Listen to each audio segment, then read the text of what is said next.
Welcome to Victorious Living. Are you ready to unlock your full potential and experience the abundant life God has planned for you? We all face challenges, but on Victorious Living, we will equip you with practical tools and inspiring stories to help you live a life of victory. Let's prepare ourselves to learn something new today. Before we jump in, let's spread the victory. Share this video with someone who needs a fresh perspective. You were created for greatness. Let's dive in and discover how to live a life of victory.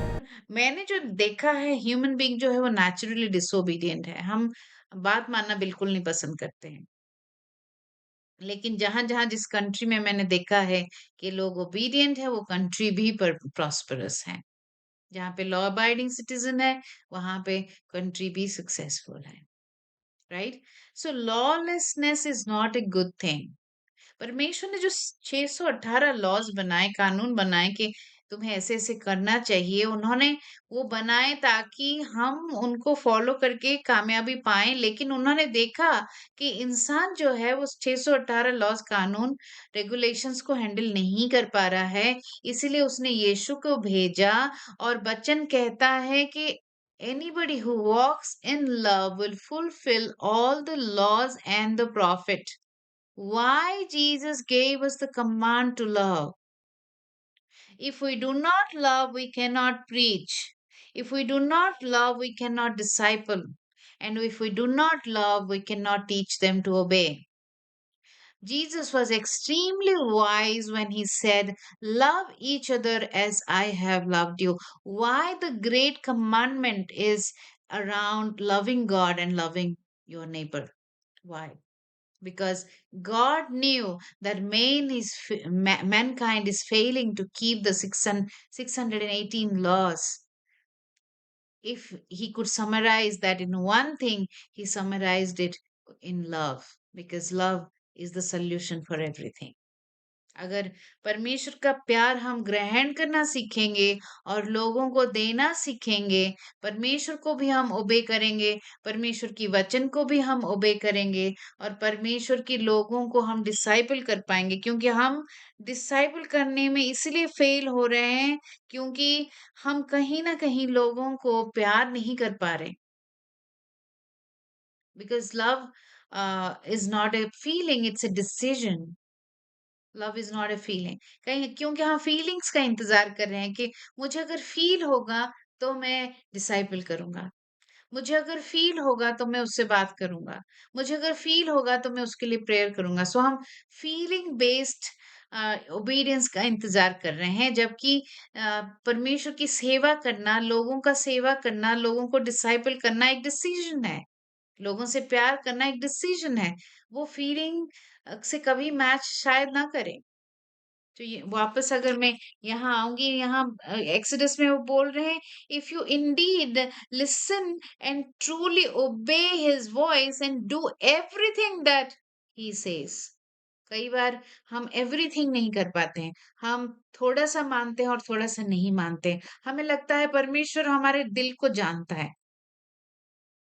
Of course परमेश्वर हम हमारे दिल को जानता है, लेकिन जब हमारा एक्शन मैच नहीं करता है, शैतान उस चीज का फायदा उठाता है। शैतान इस चीज का फायदा उठाता है कि हम 100% परमेश्वर की बातों को नहीं मान पा रहे हैं। आज आपसे बात करके बहुत अच्छा लग रहा है। मुझे लग रहा है बहुत सारे लोगों का जीवन बदल रहा है जो मुझे सुन रहे हैं, because I feel the presence of God. I feel that the anointing is coming upon you to deliver, to set you free.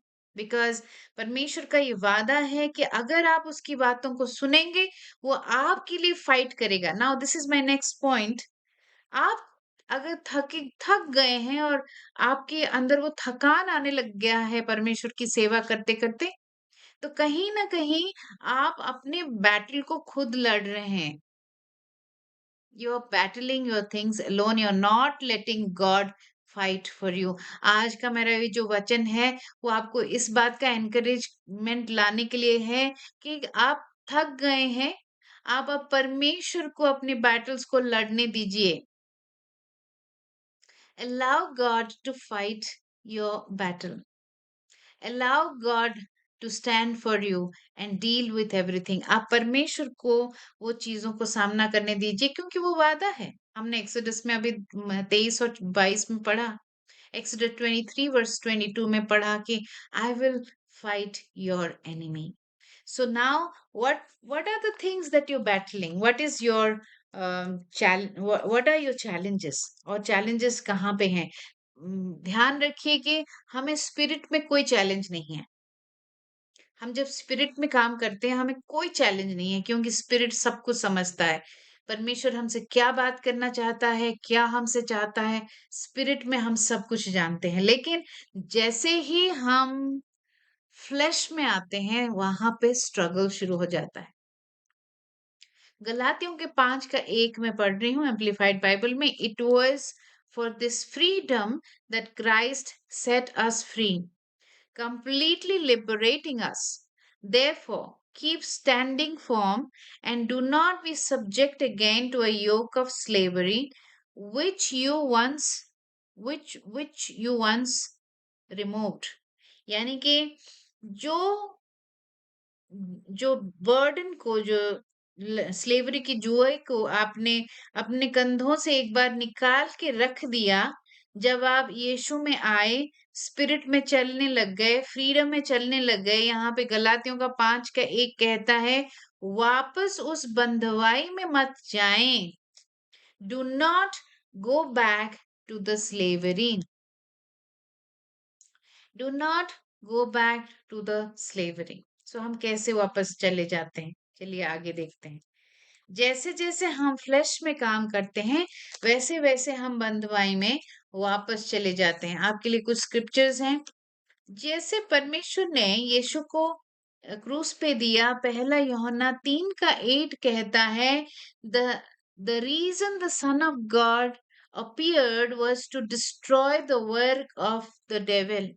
यानी कि परमेश्वर ने यीशु के जरिए से शैतान की जितने भी काम थे उसको ऑलरेडी डिस्ट्रॉय कर दिया है। तो फिर शैतान हमारे जीवन में हावी कैसे हो सकता है? क्योंकि हम मौका देते हैं, क्योंकि हम अपने सोच के जरिए से मौका देते हैं। शारीरिक तौर पे उसका हमारे ऊपर कोई हक नहीं है। हम पहले सोच में उसको जगह देते हैं, फिर ऑटोमेटिकली हम अपने फ्लैश में उसको जगह देते हैं।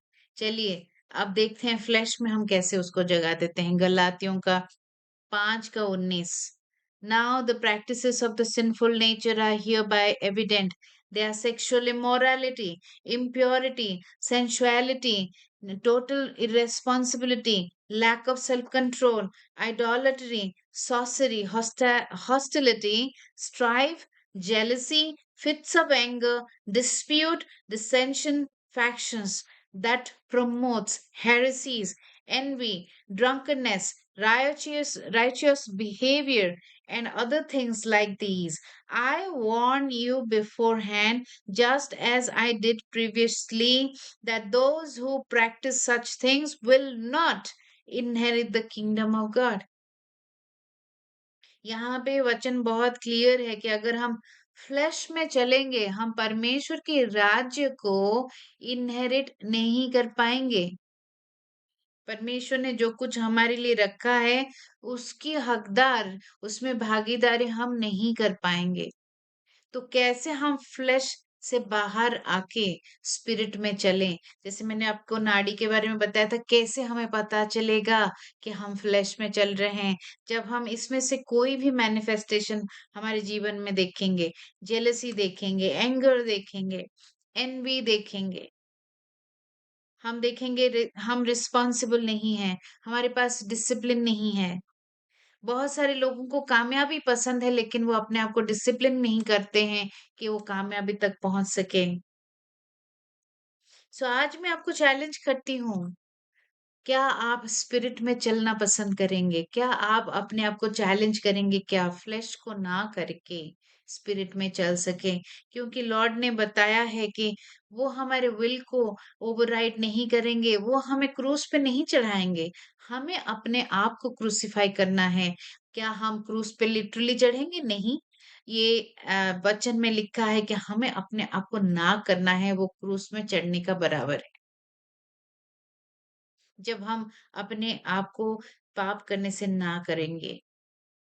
सो वर्स 17 में लिखा है, the sinful nature has its desire which is opposed to the spirit, and the desire of the spirit opposes to the sinful nature. These two are in a battle. For these two, the sinful nature and the spirit, are in direct opposition to each other, continuously in conflict, so that you, as believers, do not always do whatever good things you want to do. हमारे अंदर हम आत्मा में जानते हैं क्या सही है, फिर भी हम स्ट्रगल करते हैं. But if you are guided and led by the Spirit, you are not subject to the law. यही मेरी चैलेंज है आपसे कि क्या आप अपने आप को एनकरेज करेंगे समय बिता के परमेश्वर के साथ, वचन को ज्यादा पढ़ के, प्रार्थना में रह के, अपने मेंटोर को सबमिट करके, लोकल चर्च के साथ फेलोशिप रख के. अगर आपको जरूरत है कि हम आपकी मदद करें, जरूर हमसे भी आप कांटेक्ट करें. हम पास्टर्स के लिए कम्युनिटी हमने बनाया है जिससे हम आपका साथ देते हैं, प्रेयर करते हैं. हम फ्रीडम फ्राइडे का एक प्रोग्राम रखते हैं जिसमें हम पास्टर के लिए एनकरेजमेंट प्लान है हमारा. सो आप हमसे जरूर फ्रीडम फ्राइडे के बारे में पूछिए, हम आपको सारा इंफॉर्मेशन देंगे. सो यहाँ पे लिखा है, but the fruit of the spirit, verse 22, but the fruit of the spirit, the result of his presence within us, is love, unselfish concern for others, joy, inner peace, inner peace, patience, not the ability to wait, but how we act while waiting. That is the true patience. Kindness, goodness, faithfulness, gentleness, self control. Against such things there is no law. अगर आप चाहते हैं कि law आपके ऊपर हावी ना हो तो हम क्या करेंगे? लॉ अबाइडिंग सिटीजन बनेंगे. वैसे ही जो हेवन का लॉ है, उसका लॉ अगर हम अबाइड करते हैं तो हेवन के सारे जो ब्लेसिंग्स हैं हमारे जीवन में हमें मिलेंगे. राइट. मैं आपके लिए प्रार्थना करना चाहती हूँ, तो दो स्क्रिप्चर और मैं बताना चाहूंगी. First Peter chapter 5 verse 8 says, stay alert, watch out, because your enemy is like a roaring lion who wants to devour. So he is not a lion, my friend, he is like a roaring lion. उसका आपके ऊपर अब rightfully कोई हक नहीं है, क्योंकि आपने परमेश्वर यीशु को अपने जीवन में बुलाया है, आपने उनको उद्धारकर्ता माना है. आपने ये बोला कि Lord Jesus come into my heart, be my Lord and be my saviour. जैसे ही आपने वो प्रार्थना को बोला, आप परमेश्वर के राज्य में आ गए. उसके बाद शैतान का आपके ऊपर कोई भी हक नहीं है. तो फिर हम कैसे फिर उसके ट्रैप में फंसते हैं? It is because of the next scripture I am going to say. Proverbs chapter 23 verse 7 says, whatever a man thinks so he becomes. यानी कि हमारे सोच को जब हम करप्ट कर देते हैं तो हमारा जीवन करप्ट हो जाता है. यानी कि जो वॉरफेयर की बात हम करते हैं वो हमारे दिमाग में है. जब हम दिमाग हमारा परमेश्वर के वचन से हट जाता है, तब पाप शरीर में दिखाई देता है. फिर से मैं दोहराऊंगी, when we forget the word of God, we forget to apply the word of God, that is where we fall into the trap of disobedience. और हम गलती में बहुत आसानी से फंस जाते हैं, क्योंकि हमारा जो बनावट है, इंसान का जो बनावट है, it is inclined towards disobedience. That is why Jesus said, obey. That is why Jesus gave us the commandment to teach people to obey. That is why Exodus 23:22 में उन्होंने कहा कि if you listen to me and if you obey me, then I will become an enemy to your enemy. Then I will fight for you. Isn't it wonderful? अगली बार फिर से आपसे मुलाकात करने से पहले मैं आपके लिए प्रार्थना करना चाहती हूँ, और मैं धन्यवाद देना चाहती हूँ कि आपकी जो कॉल्स एंड मैसेजेस हैं वो हमें एनकरेज करते हैं. प्रोग्राम्स को देखते रहिए और आगे लोगों को बताइए. और आप जरूर हमसे कांटेक्ट करें, प्रार्थना अगर जरूरत है. अगर आप फ्रीडम फ्राइडे प्रोग्राम में भी जुड़ना चाहते हैं, हमें जरूर बताएं. God bless you until I see you again. May the Lord bless you, make his face to shine upon you, give you peace, and keep you safe all the days of your life. May you shine like the sun. in this dark world. Wherever you go, may you excel. May you be the head, not the tail, above only, not beneath. God bless you. Thank you for joining us today, and I hope you were blessed by this message. Let's use this encouragement to spread hope and light not only in our own lives, but also in our families and communities. If this message resonated with you, leave a comment and let us know how God is working in your lives. Stay victorious and be blessed.